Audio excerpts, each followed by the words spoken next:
ये कहानी है रोहित की, जो शहर से अपने गांव राजगढ़ वापस आया था। उसका घर एक पुराने रॉयल महल के पास था। गांव वाले अक्सर एक बात कहते थे, रात को गार्डन के पास मत जाना, वहाँ एक चुड़ैल रहती है। रोहित इन सब बातों पर हंसता था। एक रात वो दोस्तों की पार्टी से लौट रहा था, तभी उसने गार्डन के पास किसी को खड़े देखा। एक लड़की रेड ड्रेस में।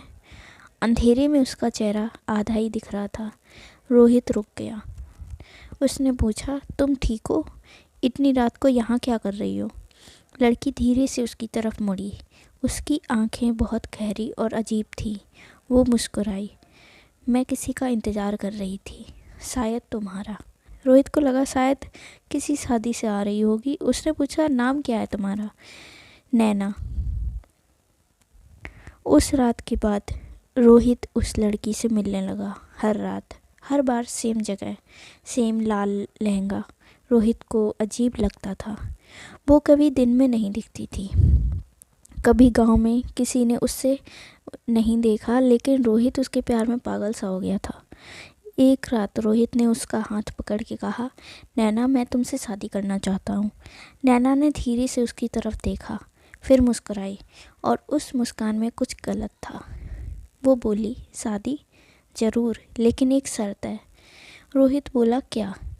नैना धीरे से उसके कान के पास आई और बोली, तुम्हें हमेशा के लिए मेरे साथ रहना होगा। रोहित हंस पड़ा। नैना की आंखों में एक खतरनाक चमक आ गई। अगले दिन रोहित को गांव के एक बूढ़े पंडित ने रोका। पंडित ने रोहित को घूरते हुए कहा, बेटा, तुम रात को गार्डन जाते हो? रोहित हैरान हो गया। हाँ, क्यों? पंडित की आवाज़ भारी हो गई। वो जो लड़की तुम्हें मिलती है वो लड़की नहीं है, एक चुड़ैल है।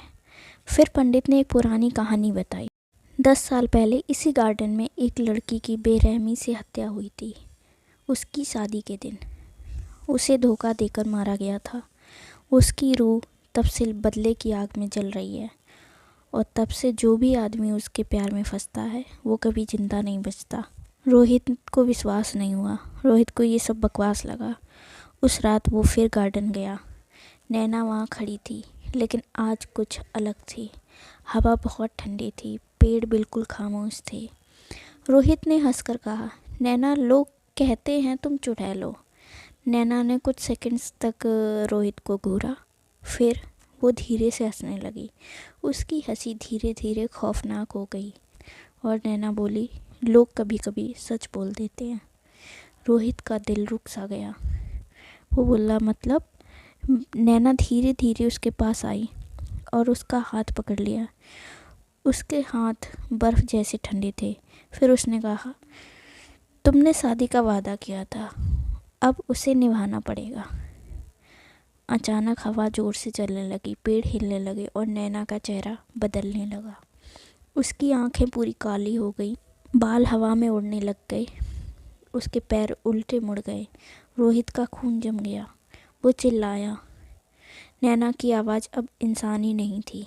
10 साल से मैं इंतज़ार कर रही हूँ। जो मुझे धोखा देते हैं, मैं उन्हें कभी जिंदा नहीं छोड़ती।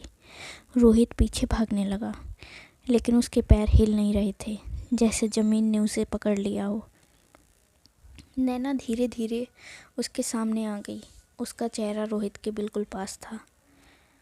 नैना बोली, तुमने भी वादा तोड़ा है, अब तुम मेरी दुनिया में रहोगे। अगली सुबह गांव वालों को पेड़ के नीचे रोहित पड़ा हुआ मिला। वो मर चुका था। उसकी आंखें खुली हुई थी, चेहरे पर डर था। राजगढ़ के उस गार्डन में रात के 12 बजे एक लड़की लाल लहंगा पहने खड़ी दिखती है, और जब कोई आदमी उससे पूछता है, तुम यहाँ क्या कर रही हो, वो मुस्कुराती है और कहती है, आपका इंतज़ार। फिर अगले दिन गांव में एक और लाश मिलती है।